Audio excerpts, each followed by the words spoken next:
نن زمونږ او ستاسو زندګي او ژوند دی زمونږ او ستاسو په زندګي او ژوند باندې د هغه نبی علیه الصلاۃ والسلام د ناموس چې کوم دی د هغې خلکو چې کوم دی حرمت د خپو د لاندې نه فامال کو د هغې نبی علیه الصلاۃ والسلام په رسالت باندې خلکو چې کوم دی نو حملې وکړې په الله قسم زه کله کله سوچ کوم ما ته تصور کې خپله مور بیبي حضرت عایشه صدیقه رضی الله تعالی عنها په نظر باندې راشي ما ته ډېره زیاته پریشانه چې کوم دی نو معلومیږي چې ای زما روحاني اولاده ما په خزنو باندې خپل خاوند دفاع کړې وه نن ستاسو په ژوند باندې ستاسو د روحاني پلار د هغه په عزت باندې خلک حملې کوي زما د خاوند په عزت او ابرو باندې خلک حملې کوي ای زما روحاني اولاده نن خو تا دغه ختم نبوت لپاره آواز پورته نه کو نن چې کله زه په تصور کې حضرت فاطمه الزهرا رضی الله تعالی عنها راولم په الله قسم پریشان ښکاري ای زما روحاني رونو نن چې کوم دی نو زما په پلار باندې د هغه په ناموس باندې خلک حملې کوي ما په خزنو باندې خپل پلار دفاع کړې وه زما په پلار باندې خلکو د اوښانو هغه ډک لرې ورچولی و ما د خپل پلار دفاع کړې وه لر کړې تې و زما د پلار په مخ باندې خلکو خاورې ورنستې وې زه به لاړم ما به اوبه راوړې ما به مونځ کې خپل پلار مخ چې کوم دی نو دا صفا کو ای زما روحاني رڼو مسلمانانو نه امت مسلمه نه خو پوره دنیا ډکه ده نن څنګه تاسو پرې خوله باندې صرف د قول او فعل په انداز باندې زما د پلار دفاع څنګه نه کوئ نن موږ ته حسنین کله په تصور کې راشي پریشان ښکاري زما بابا جان باندې خلک حملې کې راغه په ناموس باندې ای زما روحاني رڼو تاسو کم زیر غفلت په خوب باندې ودی نن که موږ د حضرت ابوبکر صدیق رضی الله تعالی عنہ هغه تصور کو سوچ کو صدیق اکبر چې کوم دی یو صالح نشان زموږ په زندګۍ باندې پورته کوي چې زما هغه غار یار کم چې زما سره په غار کې درې شپې تېرې کړې وې ما خپل کمیس راشلولی و هغه سوړې ما ټپې کړې وې زما یار غار ته څه شی نقصان ور ونه رسوي یو ټوکی چې کوم دی نو پیدا نه شو ما خپله پوند هغې ته کېښوله زما په پوند باندې مار زهریله چې کوم دی نو ټک لګولی و زما د اوښکو په ذریعې سره د نبي علیه الصلاۃ والسلام په رخسار باندې چې پرېوتې رسول الله مبارک راپورته شو ما ته وایي صدیق اکبر ولې یا رسول الله څه شي ټک راکو خو د هغې باوجود ما پوند د غار نه اخوا نه کړه ما زما یارې غار ته څه شی نقصان ور ونه رسوي صدیق اکبر په یو سر باندې د نبي علیه الصلاۃ والسلام دفاع وکړه ای امت مسلمان نن خو تاسو پوره دنیا کې چې کوم دی نو خواره شوي نن څنګه ستاسو په زندګۍ باندې د محمد رسول الله صلی الله علیه وسلم په عزت باندې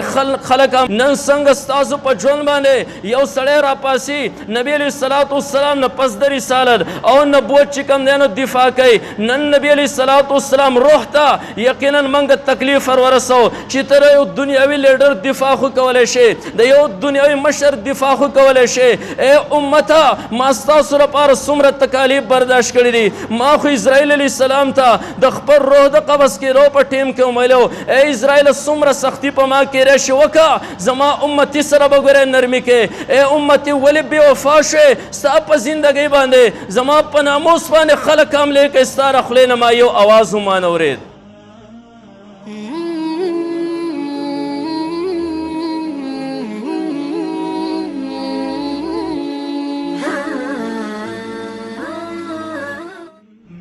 الحمد لله نحمده ونستعينه ونستغفره ونؤمن به ونتوكل عليه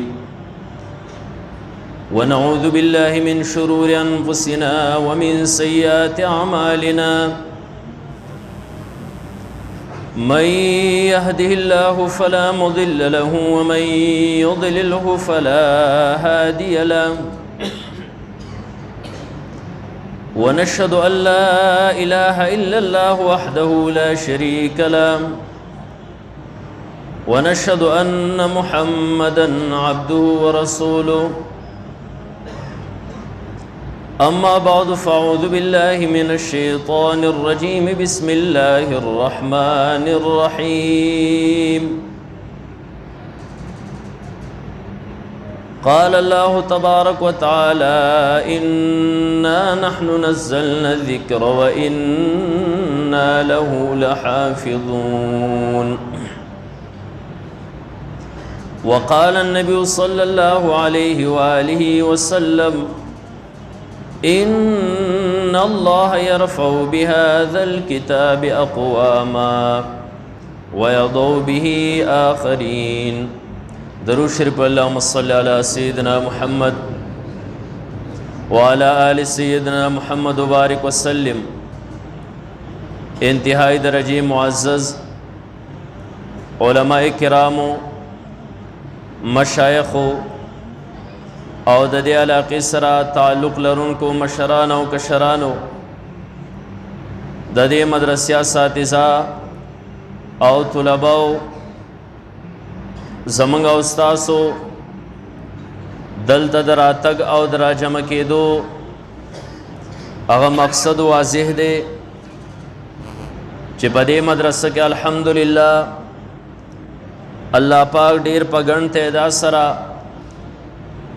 د قرآن کریم حافظان تیار کړل. دا د دې علاقې دپاره لویه خوش قسمتي ده چې الله په دې علاقه کې دومره په ګڼ تعداد سره د قرآن حافظان تیار کړل او بیا ستاسو دلته په دومره کثیر تعداد کې را جمع کېدل. الحمدلله دنها لم ډکتے بهر سے نم ډکتے او د دې منبر نه ماته په نظر باندې راځي چې ډېر کسان بهر اثر دیوال سره جوخ ولاړ دي په اظهارسې کې پریش په باندې دومره کثیر تعداد کې را جمع کېدل. دا ستاسو د دین سره د محبت یو لوی دلیل او نښه ده. زه به اختصارا خپله خبره ختمه کم. نبی علیہ الصلوۃ والسلام لا الله پاک چې رسالت ورکو دا غې نه مخکې الله تعالی زمونږ او ستاسو نکاح حضرت آدم علیہ الصلوۃ والسلام الله په جنت کې خپل قدرت په لاسونو باندې چې کله تیار کو او بیا حضرت آدم علیہ الصلوۃ والسلام ته اللہ پاک فرمائل چې اسکن انت وزوجک الجنہ فکلا منها رغدا حیث شئتما. اے حضرت آدم علیہ السلام توستا بی بی پرے جنت کے اسے گئی او درے جنت نا خفراخ خوراک کوئی کمزے جستاسو خخیخ ولا تقربا هذه الشجرہ. یوونا اللہ تعالیٰ آدم علیہ السلام توخوا چې اے آدم علیہ السلام مکمل جنت ستاره پارا آزاد کمزے توسیگ او کمزے خراس خاک کے سخری تات آزاد حیث شئتما خودغ ونی تبننیس دیکھے گی. اختصاراً چکل شیطان وسوسے ورواچولی او حضرت آدم علیہ السلام بانی اغوان اخرى ولا اللہ پاک آدم علیہ السلام او دہغ بی بی حوا توئی احبتو منها درے جنت نخکت اسمکی تکش شئی فإما یأتینکم منی ہدن فمن تبع ہدای فلا خوف علیہم ولا هم یحزنون. کچرت زمانہ طرف تا تاثر دنیا تا ہدایت درش او دا اغی ہدایت پیروی چا وکڑا فلا خوف علیہم ولا هم یحزنون. نبا پاغبان سیرئی او نبا دے غم جن کی گی نبا مستقبل کی رد سریرے چا اللہ برا سر سکی او نبا رخبل ماضی پا زندگی باندے غم جنی.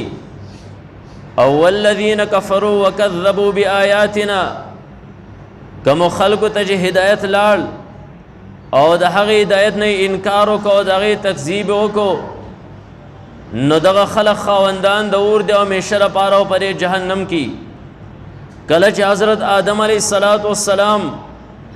اللہ د دنیا نخکت اسمکی تراکس کو او بیاد حضرت آدم علیہ السلام اولاد تا اللہ د خپل وعدے مطابق ہدایت راولے گو دا انبیاء په شکل کې او اللہ پاک ہدایت راولے گو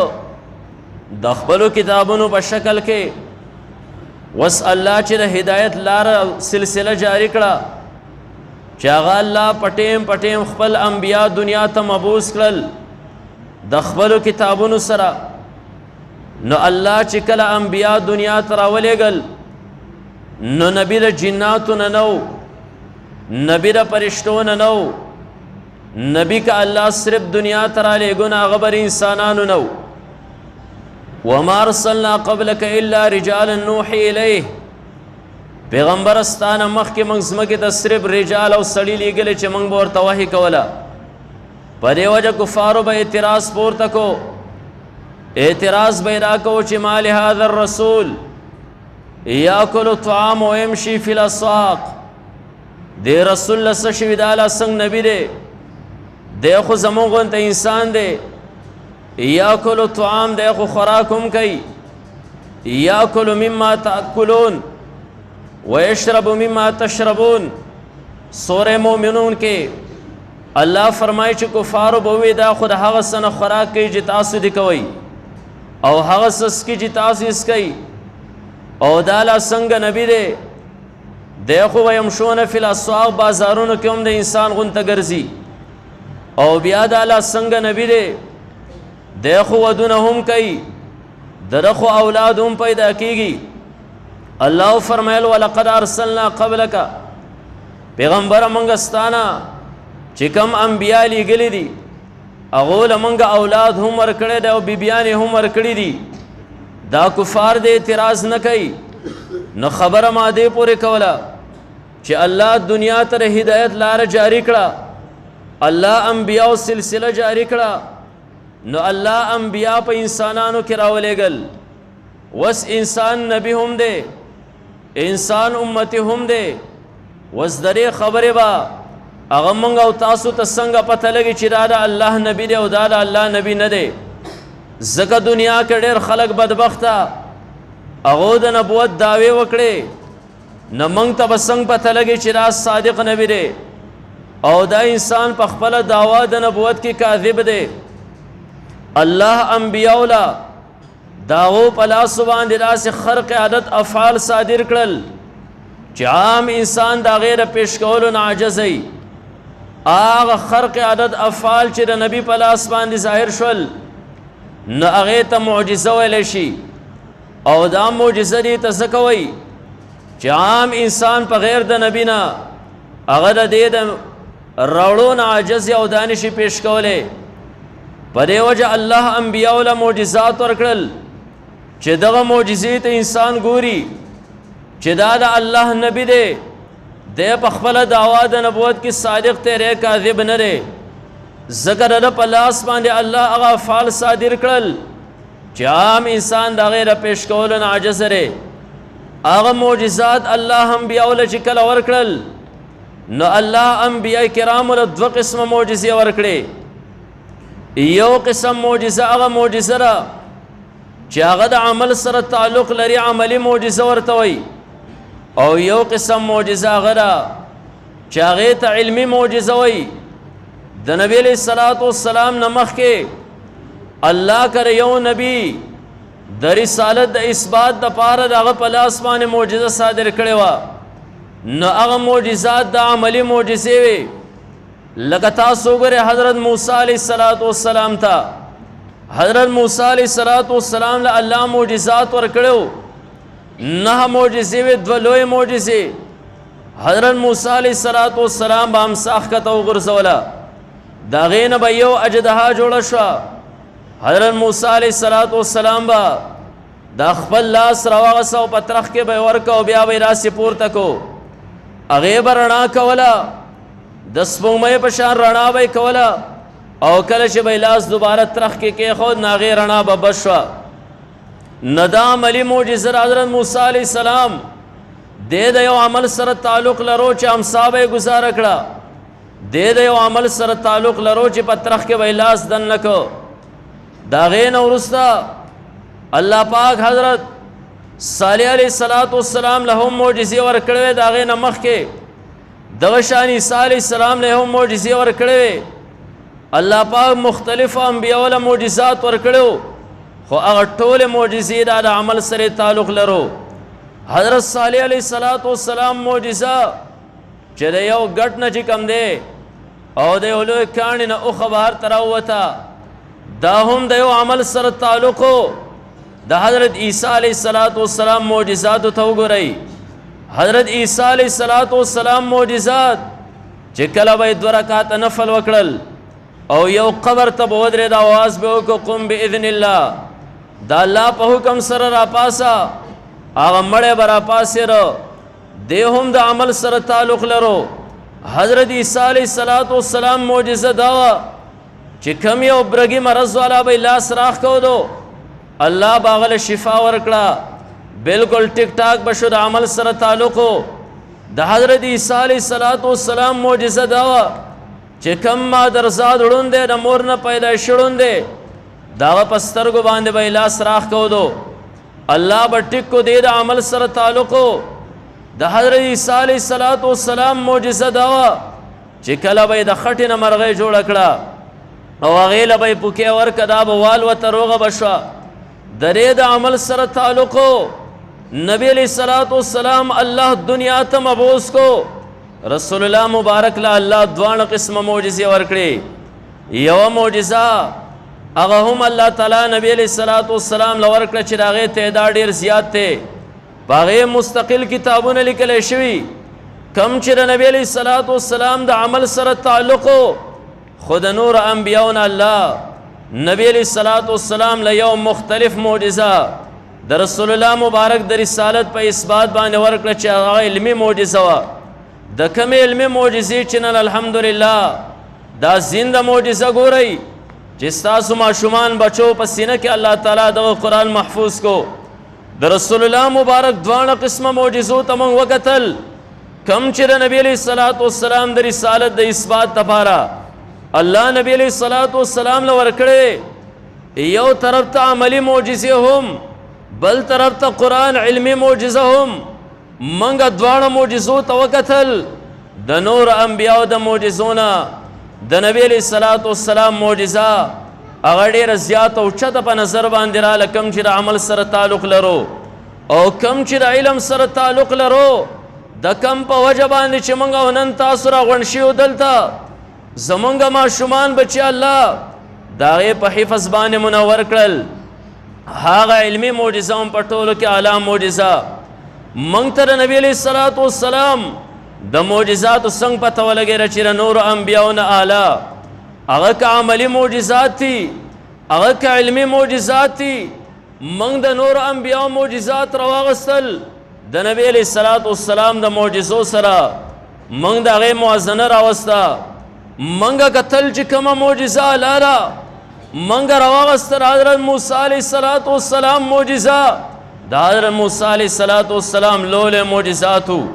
حضرت موسی علیه السلام د پاره د لوی فضیلت خبره دا وه چې په انبیاو کې الله د حضرت موسی علیه السلام سره هم کلامي کړې وه، برای راست ورسره الله خبرې کړي. ځکه موسی علیه السلام ته کلیم الله وایي، دره الله سره برای راست خبرې کړې وې. منګه وې شاید داسې لوی معجزه په انبیاو کې هغه بل چاته نه نصیب شوي چې د الله سره برای راست خبرې کولو. موږ د محمد رسول الله صلی الله علیه وسلم معجزه راواغسته.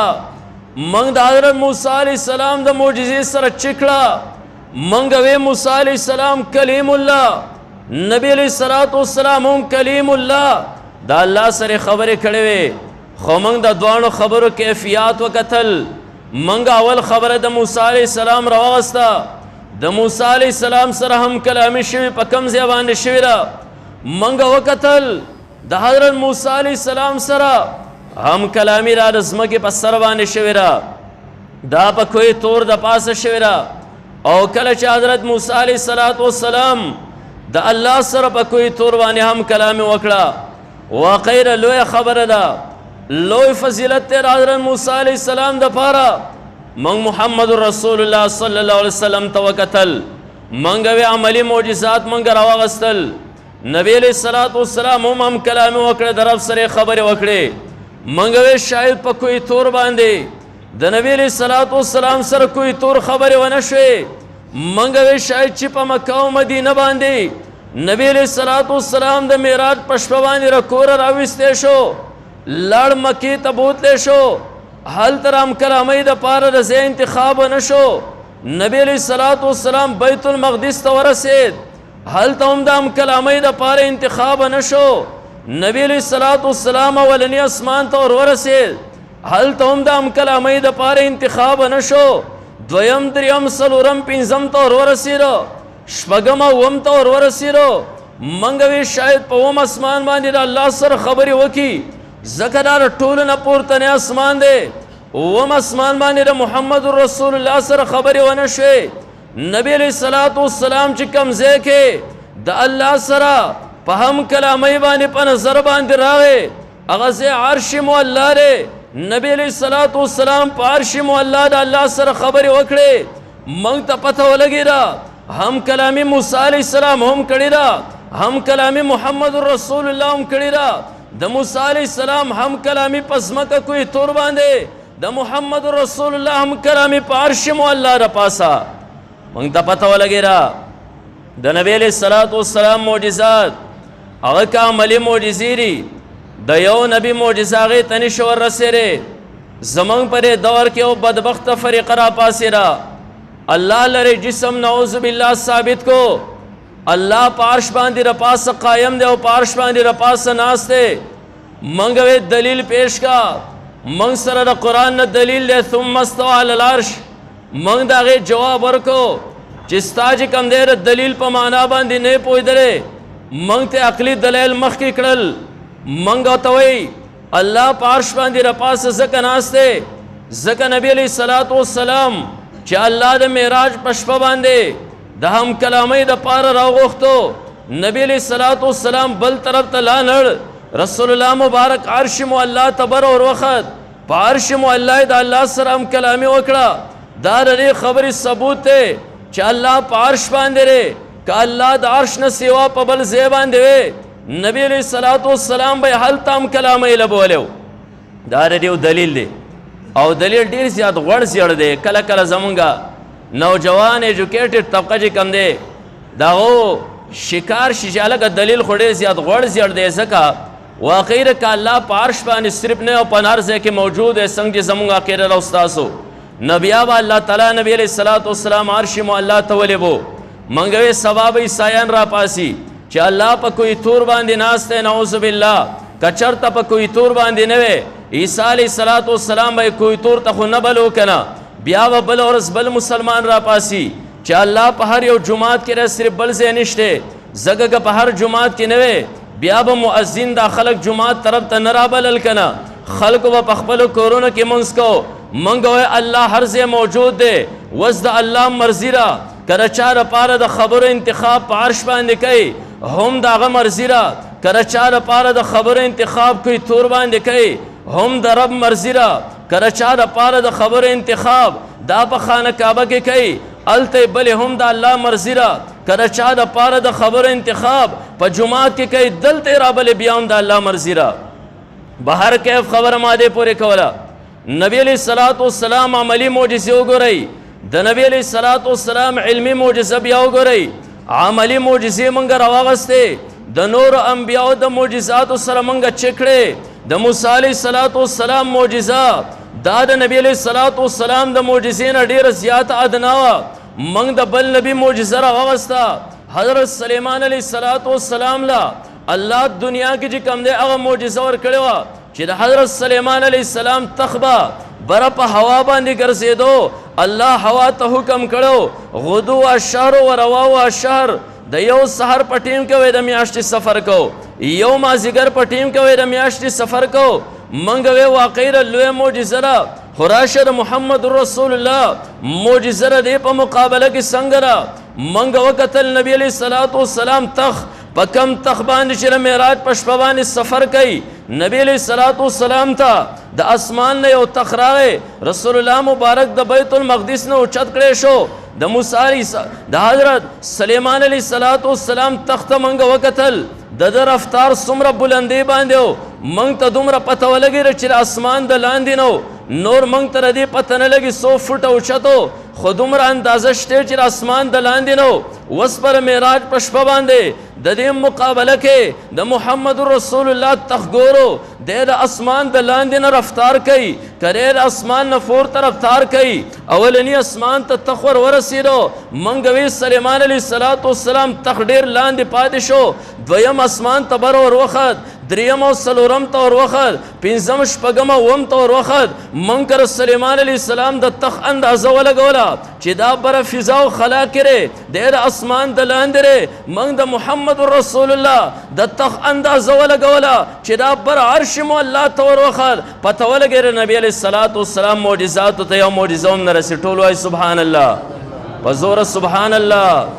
الله هغه نبی په امت کې مونږه پیدا کړیو نن مال افسوس پر خبر باندې راځي چې الله مونږ له هغه قیمتي نبی را کړو هغه نبی مونږ له الله را کړو چې هغه نبی د دې امت لپاره څومره تکالیف چې کم دینو برداشت کړی دي نن زمونږ او ستاسو زندگی او ژوند دی زمونږ او ستاسو په زندگی او ژوند باندې د هغه نبی علیه السلام د ناموس چې کم دی د هغې خلکو چې کم دی حرمت د خپو د لاندې نه فامال کو د هغې نبی علیه السلام په رسالت باندې خلکو چې کم دی نو حملې وکړې په الله قسم زه کله کله سوچ کوم ما ته تصور کې خپله مور بیبي حضرت عایشه صدیقه رضی الله تعالی عنها په نظر باندې راشي ما ته ډېره زیاته پریشانه چې کم دی نو معلومیږي چې ای زما روحاني اولاده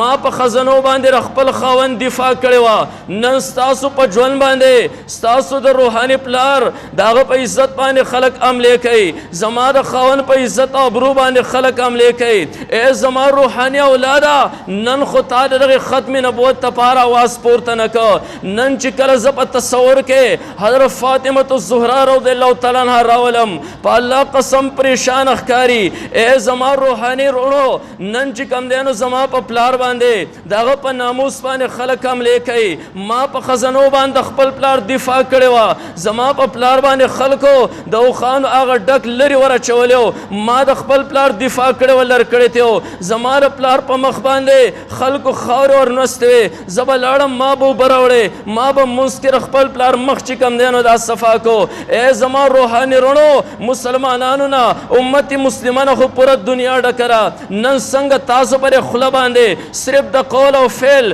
په انداز باندې زما د پلار دفاع څنګه نه کوئ نن موږ ته حسنین کله په تصور کې راشي پریشان ښکاري زما بابا جان باندې خلک حملې کې راغه په ناموس باندې ای زما روحاني رڼو تاسو کم زیر غفلت په خوب باندې ودی نن که موږ د حضرت ابوبکر صدیق رضی الله تعالی عنہ هغه تصور کو سوچ کو صدیق اکبر چې کوم دی یو صالح نشان زموږ په زندگی باندې پورته کوي چې زما هغه غار یار کم چې زما سره په غار کې درې شپې تېرې کړې ما خپل کمیس راشلولی او هغه سوړې ما ټپې کړې زما یار غار ته څه شی نقصان ور ونه رسوي یو ټوکی چې کوم دی نو پیدا نه شو ما خپله پوند هغې ته کېښوله زما په پوند باندې مار زهریله چې کوم دی نو ټک لګولی زما د اوښکو په ذریعې سره د نبي علیه السلام په رخسار باندې چې پرېوتې رسول الله مبارک راپورته شو ما ته وایي صدیق اکبر ولې یا رسول الله څه شي ټک راکو خو د هغې باوجود ما پوند د غار نه اخوا نه کړه ما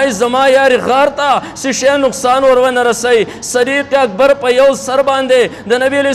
السلام دفاع وکړه ای امت مسلمان نن خو تاسو پوره دنیا کې چې کم دی نو خواره شوي نن څنګه ستاسو په زندګۍ باندې د محمد رسول الله صلی الله علیه وسلم په عزت باندې خلک نن څنګه ستاسو په ژوند باندې یو سړی راپاسي نبی علیه السلام نه پس د رسالت او نبوت چې کوم دی نو دفاع کوي نن نبی علیه السلام روح ته یقینا موږ تکلیف ورسو چې تر یو دنیاوي لیډر دفاع خو کولی شي د یو دنیاوي مشر دفاع خو کولی شي ای امته ما ستاسو لپاره څومره تکالیف برداشت کړي دي ما خو اسرائیل علیه السلام ته د خپل روح د قبض کېدو په ټیم کې ومیلو ای اسرائیل څومره سختی په ما کېدی شي وکړه زما امتي سره به ګورې نرمي کې ای امتي ولې بې وفا شوې ستا په زندګۍ باندې زما په ناموس باندې خلک حملې کوي ستا له خولې نه ما یو اواز هم وانه اورېد بهر کیف هغه نبی علیه السلام په امت کې الله مونږ پیدا کړیو دا هغه پیغمبر معجزاتو ته وګوره عملی معجزې وګوره په ټولو کې اعلی د نبی علیه الصلاۃ والسلام علمي معجزې وګوره په ټولو کې اعلی منګه معجزه راز سلیمان علیه الصلاۃ والسلام سره د هغې چیکینګ چې کله وکړو د حضرت سلیمان علیه الصلاۃ والسلام د معجزې نه د محمد رسول الله صلی الله علیه وسلم معجزه چې کوم دی نو اعلی ثابت شوه د هغه تخ په هواګانو باندې د نبی علیه الصلاۃ والسلام تخ په عرش معلی باندې منګه معجزه د رسول الله مبارک راوغسته منګه حضرت یوسف علیه الصلاۃ والسلام راوغسته حضرت یوسف علیه الصلاۃ والسلام لا الله حسن ورکړو داسې حسن چې د مصر زنانو د حضرت یوسف علیه الصلاۃ والسلام په لیدو سره خپلې ګوتې چې کوم دی نو دا پرې کړې خو بیا هم ایمان رانوړ منګه راوغسته معجزه د محمد رسول الله صلی الله علیه وسلم موږ یو طرف ته حضرت یوسف علیه السلام بل طرف ته مصر دی بل طرف ته زنانه دي بل طرف ته چې کوم دی نو کټ شده اجزا دا ګوتې وې موږ محمد رسول الله وکتو مصر نه د عربو خلک چې غیور دي موږ محمد رسول الله وکته زنانه نه نارینه دي موږ محمد رسول الله وکته ګوتې نه دي خپل سرونه دي هغه یوسف علیه الصلاۃ والسلام باندې د مصر زنانو خپلې ګوتې کټ کړې خو ایمان یې رانوړ زما محمد رسول الله چې کله د عربو هغه غیور خلک ګوري د نبی علیه الصلاۃ والسلام په لیدو سره په نبی علیه الصلاۃ والسلام باندې اول ایمان راوړي د هغې نه اخوا خپل سرونه شیندي ټولو سبحان الله دا د نبی علیه الصلاۃ والسلام معجزات عملی معجزې د رسول الله مبارک د ټولو نه اعلی ما ابراهیم علیه الصلاۃ والسلام لا الله معجزه ورکړې وه معجزه یقینا د ټولو نه اعلی معجزه وه حضرت ابراهیم علیه الصلاۃ والسلام اور ته ور واچولی شو 40 ورځې ابراهیم علیه الصلاۃ والسلام په اور کې دننه دی دا د ابراهیم علیه السلام دپاره لویه معجزه چې د ابراهیم علیه الصلاۃ والسلام په جسم باندې اور چې کوم دی نو اثر نه کوي موږ ویم معجزه دا د ابراهیم علیه السلام د ذات سره خاص وه ځکه د ابراهیم علیه السلام ذات ته چې کوم دی نو اور نقصان نه ورسو نن راشه هغې مقابله کې محمد رسول الله وګوره د محمد رسول الله ذات لا سکے د ذات سره چې بل شی ټچ شو هغې باندې اور هم چې کوم دی نو اثر نه کوي تاسو اورېدلي بار بار مبلغین حضراتونه چې د نبي علیه الصلاۃ والسلام تره ته به په جهنم کې د ټولو نه کمه سزا ورکړی کي ځکه د نبي علیه الصلاۃ والسلام هغه مقدس جسم د هغه د تره سره هر ځای سره لګېدلی سوا د دوو یو ځای نه چې هغه د خپو تلي دي د هغې خپو په تلو باندې به هغه له سزا ورکړی کې اور به بلیږي د هغه سر مازغه به د کټوۍ په شان دې خوټ کېږي دا د نبي علیه الصلاۃ والسلام د ذات سره چې بل شی ټچ شوی دی هغې باندې هم اور چې کوم دی نو اثر نه کوي د نبي علیه الصلاۃ والسلام د ذات سره چې کوم یو څه ټچ شو ما ابراهیم علیه السلام معجزه لویه معجزه وه چې د هغه ذات د هغه ذات ته اور څه نه وی خو د نبي علیه الصلاۃ والسلام د ذات نه بهر بل څیز طرف ته هم هغې معجزې سرایت وکړو تجاوز یې وکړه نبي علیه الصلاۃ والسلام یو صحابي کره لاړ ډوډۍ ټیم باندې هغه صحابي دعوت نبی علیه الصلاۃ والسلام له ورکړو رسول الله مبارک له تولیه ورکړه کله چې پیغمبر علیه الصلاۃ والسلام په هغه تولیه باندې لاس مبارک پاک کړل څه وخت پس یو بل صحابي ځي د هغې صحابي کور ته دعوت له ځي کله چې دعوت له ورغې هغه صحابي کم چې میزبان دی میلمه دپاره یې تولیه راغوښته وینځي ته وایي بچیه تولیه راوړه کله چې وینځي تولیه راوړه د هغې تولیې د هغه تولیه باندې خیرې لګېدلي نبي علیه الصلاۃ والسلام هغه تولیه وه په کوم باندې چې رسول الله مبارک د دې نه مخکې لاس پاک کړو هغه وینځي ته خپل آقا وایي بچیه تولیه دې ګندره لاړ شه صفای کا دغه صحابي فرمایي کم چې میلمه دی ما وینځي ته وکتل یو بل تنور د هغې ته تولیه ور واچوله ما یې که څه وینځي را غصه وراله د قارۍ چې کوم دی نو هغه تولیه وسېزله یو شبه پس ګورمه د هغه تنور نه تولیه بهر راویسته ما لې راوړه ښکلې ګرمه تولیه ده بلکل صفاره خیرې پې نشته ما خو پې لاس سوچ کړل خو د خپل میزبان نه تپوس کومه چې دا کپړې له کوم ځای نه راغوښتلې ده دا خو په اخري د وینځي په تنور کې وسېزل تنور ته خیرې وسېزل تولیه ونه سېزله هغه میزبان ما ته وایي تولیه هم هغه تولیه دی چې ستاسو په کورونو کې را بلکې دومره خبره واوره ما نبي علیه الصلاۃ والسلام له دعوت ورکړو رسول الله مبارک پرې تولیه باندې خپل لاس مبارکه چې کوم دی نو وچ کړو تر هغې ورځې نه زما ذهن ته سوچ راغی چې د نبي علیه الصلاۃ والسلام د ذات سره کم یو څه ټچ هغې ته اور څه نه وایي ما دا تولیه به تورې وی تجربه راوغسته ما اور ته ور واچوله اور ته خیرې وسېزل تولیه پاتې شوه د هغې نه اخوا موږ تولیه په اوبو باندې نه ده ایستلې کله چې خیره نه شي موږ یې اور ته ور واچو اور تولیه نه سېزي هغه خیرې د دې نه وسېزي ما یو طرف ته د حضرت ابراهیم علیه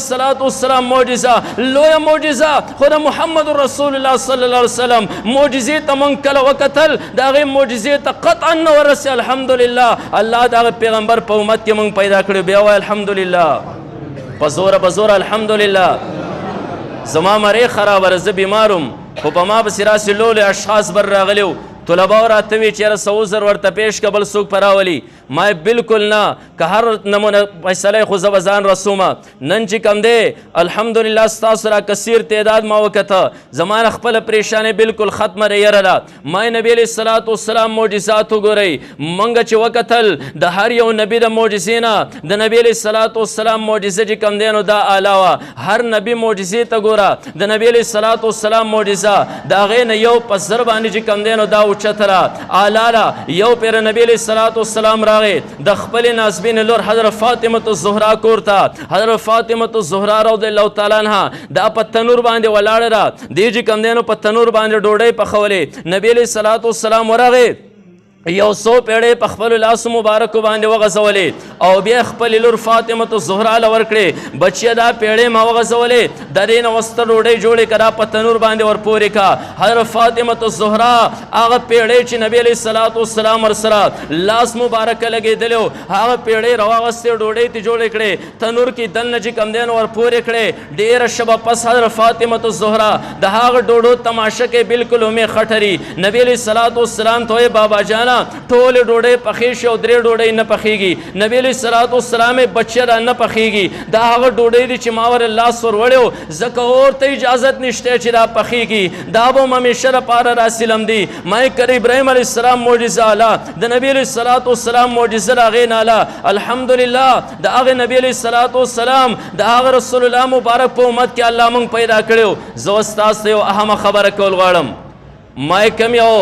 معجزات چې نبی علیه الصلاة والسلام د جسم سره یو شی ټچ شي نه هغې باندې اور اثر نه کوي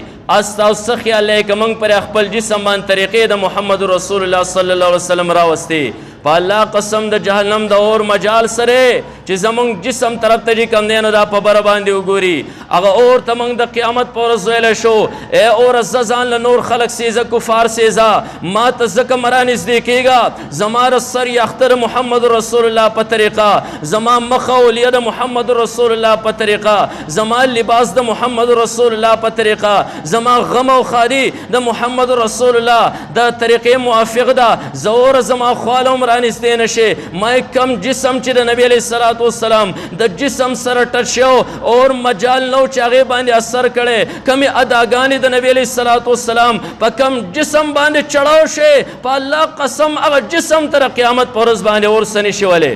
دا د پیغمبر علیه الصلاة والسلام عملي معجزې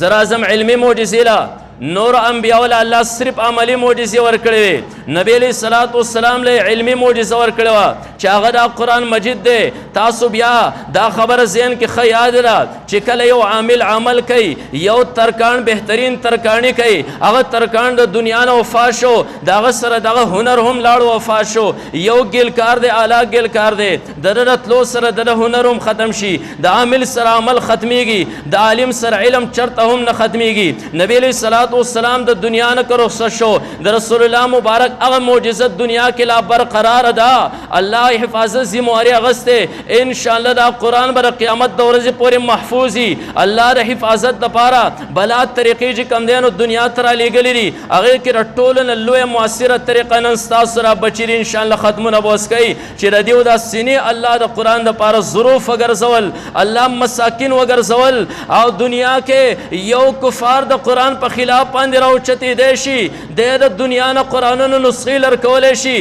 د جومات نه لرکولی شي د دکان او د کور او مدرسې نه لرکولی شي د دې ماشوم د سینې نه د دغه قرآن د راویستلو طریقه هېڅ چا له هم نه ورځي الله دا قرآن راوست د دغه ماشومانو سینو کې دننه محفوظ کو ځکه دا د نبي علیه الصلاة والسلام علمي معجزه ده نبي علیه الصلاة والسلام دا علمي معجزه وه د قیامت د ورځې پورې جاري د دې انسانانو دا سینې د هغې دپاره ظروف او مساکین وګرځول چې دا قرآن څوک د دنیا نه ځای نه کړي. نن الحمدلله دنیا کې تاسو وګرځئ څنګه چې ستاسو دې مدرسه کې قرآن دی، د دنیا په بل سر باندې به هم هغه قرآني، د دنیا په بل سر باندې به هغه قرآني. تاسو مشرق او مغرب سیټ ته دنیا ولټوئ هم حق یو قرآن به په نظر باندې راځي انشاءالله. نه به زبر نه د زیر او نه د پیش نه د یوې نقطې چې کوم دی نو چا په هغې کې ترمیم او رد و بدل راوستی. ځکه الله د دې بچو دا سینې د دې لپاره چې کوم دی نو مساکین او کورونه وګرځول.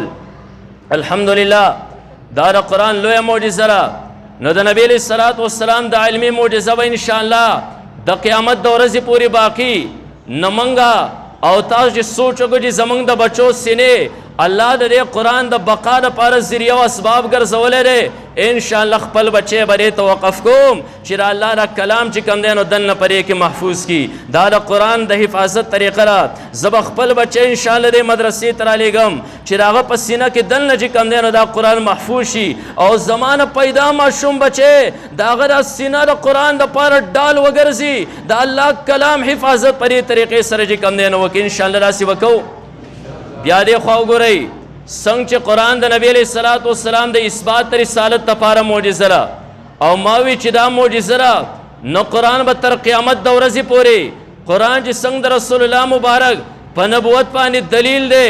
نو بیا دلیل موجود دی د قیامت د ورځې پورې به نو دغه شان دعوا هم موجوده ده د نبی علیه الصلاة والسلام رسالت او پیغمبري هم د قیامت د ورځې پورې. ځکه چې قرآن شته دا دلیل دی نو دعوا خو به خامخا موجوده وي که نه. څنګه چې قرآن د قیامت د ورځې پورې موجود هم دغه شان د نبی علیه الصلاة والسلام رسالت او پیغمبري دا د قیامت د ورځې پورې موجود. څنګه چې بل قرآن یا بل آسماني کتاب دنیا ته نه راځي داسې بل نبي هم دنیا ته چې کوم دی نو نه راځي. الحمدلله دا زموږ عقیده ده. نبی علیه الصلاة والسلام اخرنی نبي دی بل نبي دنیا ته نه راځي ځکه دلیل موجود دی. دعوا هم چې کوم دی نو موجود د کم کتاب د پیغمبر د رسالت اثبات کړی دی هغه د قیامت د ورځې پورې موجود. د نبی علیه الصلاة والسلام نبوت او رسالت هم د قیامت د ورځې پورې موجود.